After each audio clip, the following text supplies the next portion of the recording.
guys, and welcome to this video. So I normally do a weekly webinar for everyone that I work with online. This is obviously going out to them, but I'm also putting this up across kind of all social media for everyone to have a watch, specifically all of the females that are part of obviously Team Willis Fitness in whatever capacity that is, and everyone in the group, just to try and give us all a little bit of further education around our periods, our cycles and things like that, because it's often something that we don't really talk about. Now, I paid to go on to a webinar with two doctors that make up the Well, which is kind of a movement business that's been formed by three females that work within or are affiliated within science, medicine, or like fitness, one's a coach, and they've come together to try and bring about kind of a bigger, better movement within fitness, within coaching, within athletes, basically within females involved within any sport, and across the board, to be fair.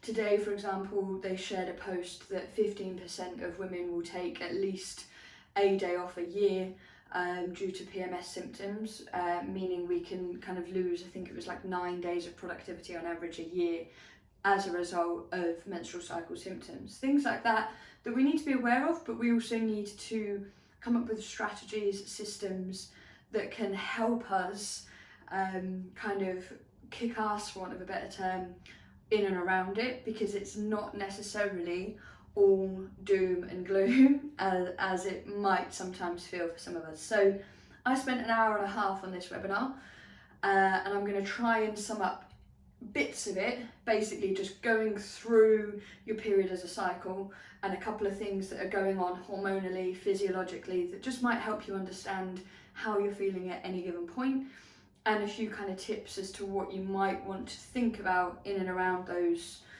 parts of your cycle. I'm going to try and do that within the next 10 to 15 minutes so that it's a video that is, makes sense and is clear and concise. So to do that, I've put quite a bit of work into what is on the board behind me. Now, what is on the board is pretty much an average cycle, starting with day 1 all the way through to about 28. Now, it's key to kind of go over a few kind of overview points of your cycle before we go into this, and why I'm interested in further education around it, but also educating you guys in it. And that's because it's something that's going to come along in one way or another, depending on kind of contraceptions and things like that, for most of us each month. And it's going to continue to do that up until a point that we start to enter the perimenopause phase and go through menopause, which funnily enough is next week's webinar that again I've booked on with these ladies, so I'll probably bring a video out on that as well. And it's just important to understand that having a regular period is a very good sign of health. A regular, relatively manageable period that kind of comes and goes every month, relatively like clockwork, is a really good sign of health. And generally speaking, if your period goes walkies, which mine has done in the past in my kind of athletic background, especially when I was younger, depending on how long it goes walkies for, if it's irregular, if it's incredibly heavy, if it's going on for a very long period of time, these are different things that, if they happen over a period of kind of 2-3 months, they're things that you need to be taking to your GP and having those discussions regarding. So it's important to remember that a regular monthly cycle is literally a really good sign that everything is healthy, hormones are being released, they're doing what they need to at any given point, and the body is releasing an egg, working the egg down towards the uterus, where it's hopefully, depending on obviously current situation, going to get fertilized. If it doesn't get fertilized, uterine wall along with the egg should get flushed out, and the whole cycle should repeat itself.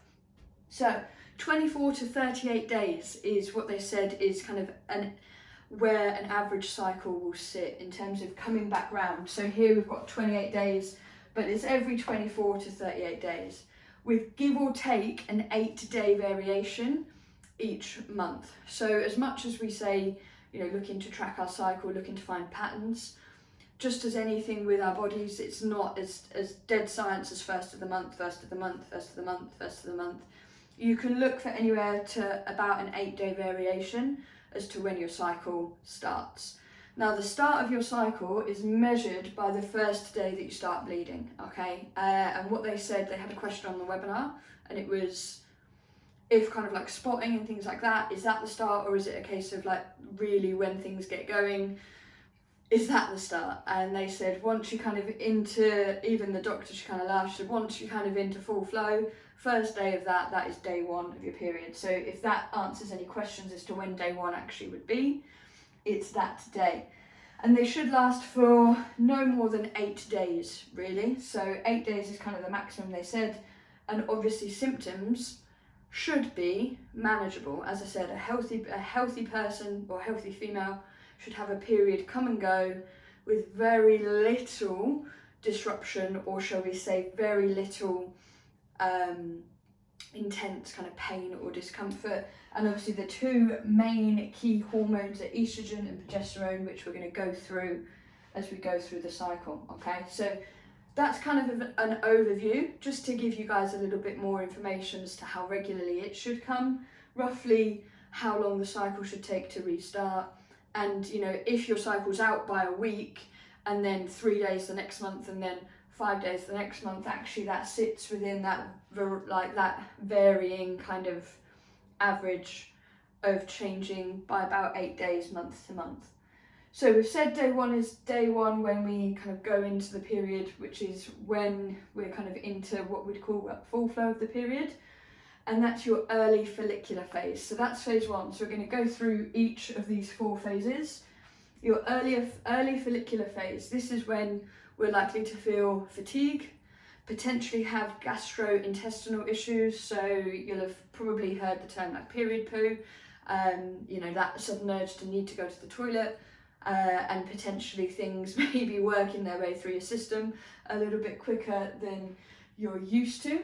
And it's also when prostaglandins are released, and these are a hormone that basically goes after the lining of your uterine wall and is going to make it contract, shedding itself, and obviously then helping the system kind of go into, or you have your period. Now when they're released, because they're designed to, for want of a better word or term, attack the uterine wall to get it to kind of cramp up and get the wall to obviously start shedding, I've said the word there, cramp, they tend to be affiliated with period pains. Now because they just get released into kind of that area, sometimes if your body releases too many prostaglandins, it can kind of, they said, kind of almost like filter out into the bloodstream, and then that's where it can go to like stomach, so you can have like stomach cramps, tend to be affiliation with headaches and things like that as well, because they're designed to get the uterine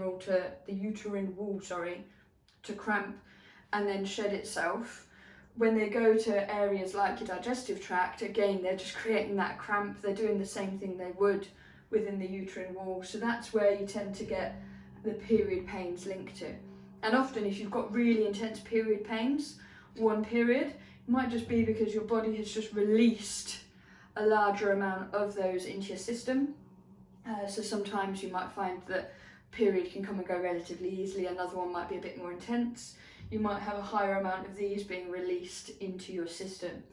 So another word that I put on here is anemia. Now that's something to be aware of, in a sense that low iron obviously is linked with anemia. That's the cause of anemia. Now what we need to be aware of when it comes to our period is things like, if it's lasting for longer than 8 days, if it's particularly heavy, we might just be losing more iron than we can kind of keep up with. Now they provided an example of a lady who said herself, you know, I don't particularly have overly heavy periods, but they can be a bit long, and she had turned vegetarian, and over like a 2-year window, she wasn't potentially thinking about supplementation in terms of what she might be missing from taking meat out of her diet, and having a period that was just lasting a little bit longer than normal, like 8, 9, 10 days, but not overly heavy, but without the correct amount of vitamins and minerals in her diet, it added up over a period of time where she was just losing that little bit of iron each month, each time she bled, and her body couldn't keep up in terms of regulating its iron, so she was feeling fatigued, headaches, aches, and much more, and actually went and had a blood test and it was linked back to anemia. So it's something to be aware of, and it's something that I would always go obviously see your GP regarding if you think you might need a blood test. If when we went through the overview there's a few things that just don't seem particularly within those boxes, shall we say. But in terms of phase 1, early follicular phase, that is the period phase where we're likely to have some gastrointestinal kind of flare-ups, fatigue, potentially the period pains linked with it, and anemia is just something to be aware of because obviously we are losing blood every month for the most part. From there we start to transition into the late follicular phase. Now what happens to estrogen is it shoots up, and estrogen shooting up is our best friend, okay? It's a really positive hormone for the body, especially when it jumps up. We tend to be a little bit more confident, we tend to be a little bit more outgoing, we tend to take a few more risks, so it even affects like our personality to a point. It's going to increase recovery between sessions, which is obviously really important. It's also going to increase joint laxity, okay, so the mobility, the flexibility, the tightness of tendons and ligaments within the joints. So that is something to be aware of, depending on how much load you're putting through your body at that point in time. But the win is a higher amount of estrogen in our body puts us into an anabolic state. And what anabolic means is it's muscle building. Anabolic, muscle building, catabolic, breakdown of tissue, okay? So we go into an anabolic state whereby we can really build on estrogen shooting up pretty much from the moment we kind of start getting into our period, shooting up and getting to the point that we've got higher recovery, we're more confident, we need to be aware of the laxity within our joints. However, as long as we're not doing something different, risk is really minimal, and we're willing to take more risks. Naturally, we're now in an anabolic, so a growth phase. Our body wants to grow, it wants to challenge itself. This phase they listed as really the kind of bang for your buck, best 2 weeks of your cycle to hit your training hard, to look at increasing your strength, to look at doing more strength training, to train more regularly because we've got this on our side. And it's a window of time whereby the hormone that we want as our friend is very much kind of in our corner, shouting us through, giving us the belief to go and do things. Now, that doesn't mean that you can't train over here, and I'll get to that in a minute, because most of us can't just train in a 2-week window. But what they did say was, if you're looking at it from an athletic population, so coach to athlete, Olympians, etc., what you might find when working with female athletes is they did a study where they trained every other day, up to 8 sessions within these 2 weeks, and the same athletes then trained once to twice a week, so 3 or 4 times within these 2 weeks here, and strength actually increased. Now that's athletes, that's people whose job is to be able to affect their training around their cycle, and it's obviously a lot more straightforward for them perhaps than maybe team sports or things like boot camp.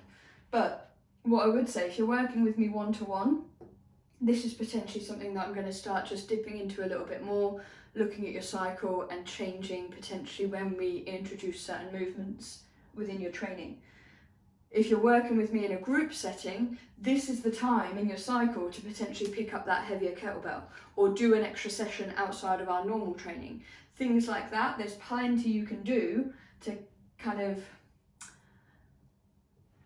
make the most of this early phase within your cycle, okay? So estrogen here in the late follicular phase is our best friend. It's shooting up. We then have ovulation at about day 14, so 2 weeks in, where that egg is then obviously getting released. At that point, estrogen kind of takes a bit of a nosedive, but progesterone picks itself up, and estrogen starts to pick itself up again, okay? And we're in, at this point, the mid-luteal phase of your cycle. Here, hormones are high. Both of them are up in comparison to where they started. I should probably draw that a little bit more aggressively. Both of them are up in comparison to where they started.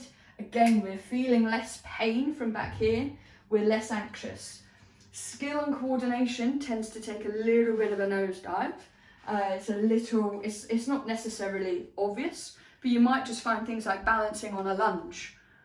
And if you know where you are in your period and you might fall within this area, it might just make a little bit of sense as to why randomly every 3 weeks you find single leg activities really hard, or every 3 to 4 weeks. Little things like that, we can start linking and thinking.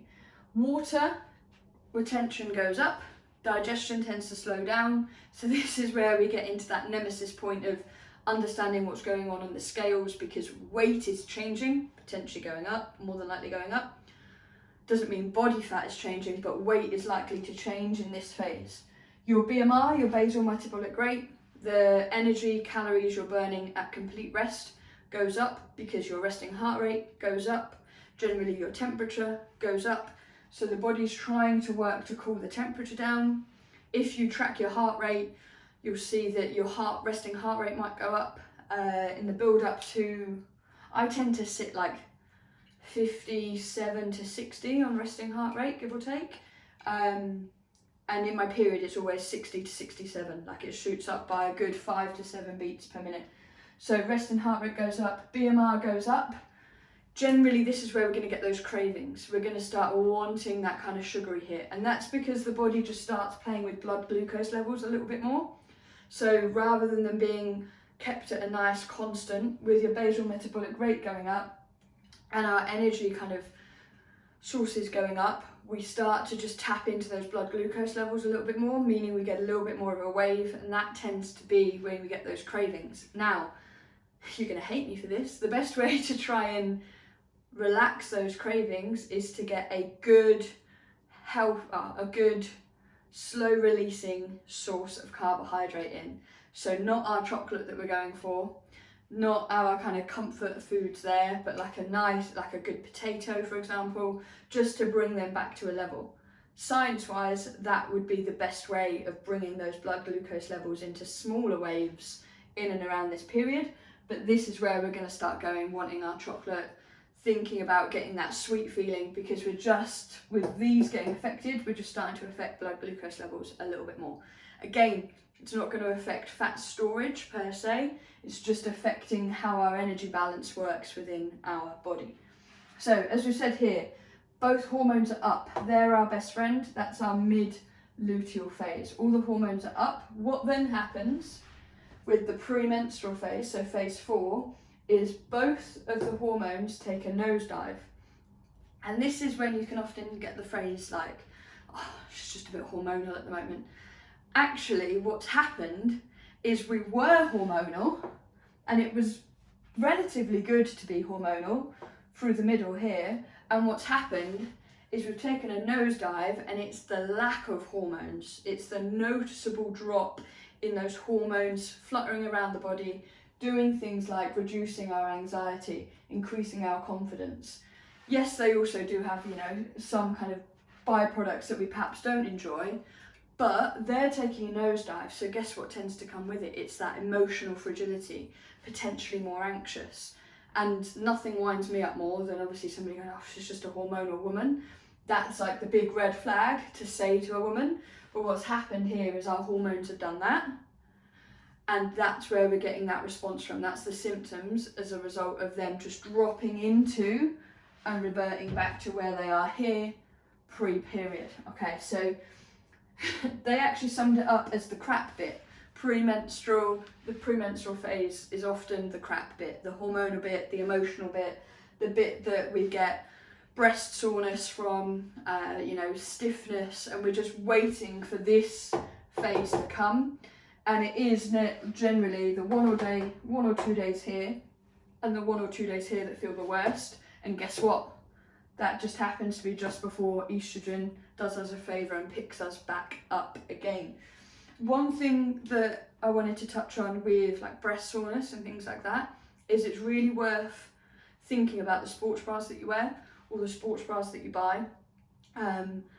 regardless of the size of your breasts, if you're uncomfortable when you're running or if you're uncomfortable when you're on your period, you're more likely to then not train. And they gave so many stats out as to kind of why, percentages of women that stop exercise due to PMS symptoms, percentages of women that just don't train full stop because they're uncomfortable, percentages of women that just don't perhaps take part in team sports and things like that anymore. They gave, a wide spectrum of examples as to, numbers that were too big for my liking as to why women aren't training based on effects that happen throughout their cycle. And one of them could simply be discomfort in and around breasts, especially when they're tender, and they can go up a cup size within your period. Or when you're at this phase, I would consider thinking about getting a more supportive sports bra. That could literally just be the tick that they need to just be a little bit more comfortable. And sports bra is actually a really important piece of kit for women, and they're such an under-researched piece of kit, because let's be honest, we all have to wear one, okay? And it's only now that the science is going, actually, if they're wearing one, does the quality of it matter based on then the comfort and the support it gives them as to what they then go and do? And there was a example of the same marathon runner running a marathon wearing two different sports bras. One that was completely supportive, she wasn't feeling like, they were bouncing everywhere or whatever, and she just felt comfortable, and one where she felt uncomfortable. And the difference in finishing time, she was running the one where she felt uncomfortable, and she came in a mile later, so she was a lot slower in terms of the way that she finished it when she was comfortable. And it's things like form breaking down into that position just to try and find comfort rather than holding ourselves up. So something to think about in terms of a strategy going forwards. Maybe if you've got one really supportive sports bra, maybe that's the one that you leave for in and around this period of time within your cycle. You make sure that's available, because we've all got different types of sports bras and they all do different things, or they provide varying levels of support. So one thing to keep in mind would be making sure that you've got supportive ones there for the premenstrual phase going into the start of your period. So I'm going to try and wrap this up. Hopefully this all kind of makes sense. If I let you guys obviously have a look at the diagram, you can see where hormones are going up and down. Estrogen supporting us here and again here. Progesterone picking itself up. High hormones nosedive into that premenstrual phase, and then we cycle back round. Some key takeaways. Science has shown that actual performance parameters, such as things like a VO2 max, which is kind of your oxygen and carbon dioxide release system, wasn't affected during a period. Power and actual parameters of fitness that can be measured weren't affected when they tested the women that were on their period. But what does tend to happen is our sleep, our diet, our mood, our mindset, loads of other different things, our comfort levels, all of these things get affected that fundamentally will lead to an effect in performance, whether it's fatigue or soreness of breasts when you're running or anything like that. That will build up, that will have the effect on performance. The period itself, in terms of physiological performance markers, like the way that you convert oxygen and carbon dioxide, doesn't actually get affected. The key thing to do is to have some strategies. How do you have some strategies? Well, what gets measured gets managed. I'm not going to categorically say you all now need to go and start measuring your period, but if you haven't got a clue when your next period is due, or if you haven't got a clue how long your periods generally are, or if you have any noticeable symptoms in and around it, educate ourselves, okay? Because if we don't, nobody's going to understand your period and the effects it has on your body through that hormone cycle better than you, okay? Nobody is. And if you haven't got a clue about it, about when it's going to come, how heavy it normally is, things like that, spend the next couple of months just starting to get to know it a little bit more, because it might explain why you feel a little bit out of balance some points during sessions.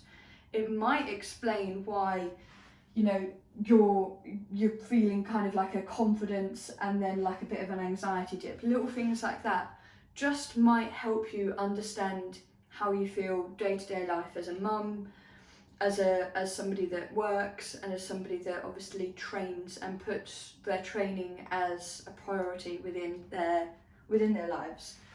And then just remembering, you know, pillars of health: stress management, sleep, exercise, nutrition. We've got 4 pillars here that together are super, they're the pillars of health, and they're super important that we're trying to fill up that cup in as many of them as possible. How quality can we make our sleep? 80-20, 80% good whole nutritious foods, 20% little bit of what you enjoy keeps you on track. Exercise, not just exercise in terms of PT sessions or boot camps or playing football for a team or some kind of sport. How much am I moving every day? How much do I move my body? And stress management tends to be affected by all the 3 above it, but we know that stress can affect how you cope and deal with your premenstrual symptoms, okay? So it's super important to look at the 4 pillars of health and zero in on them. As a post that I did this week, just looking to make some 1% improvements in your performance in those areas.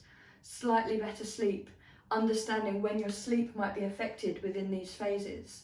Maybe you go to bed a little bit earlier, maybe you have a bath, maybe you do something different. Understanding that your nutrition really plays a part across everything and is obviously super key, specifically I would say in that mid-luteal phase as we're heading towards phase 4, those cravings. Can we start making choices for you, a little bit of chocolate, but for your performance, some good carbs in there too, okay? So keeping focused on the pillars of health and how they can help you have the best experience with your period, because she's going to come whether we like it or not for the most part every month. And then if something here scares you or feels like a bit of a red flag, go speak to your GP, because obviously I am not a professional in terms of dealing with anything like that. So go and speak to your GP, especially if you see something that looks a bit different from the overview of the period, and just have a word with them. They'll more than likely obviously know exactly what to recommend you, and then we can discuss it if it needs to affect your training or anything like that in any other way. So I know I've gone on, this is probably about 20 minutes, but understanding your period, how it's full of powers, and there are a slight few pitfalls, but we can monitor, measure and manage them with plenty of strategies.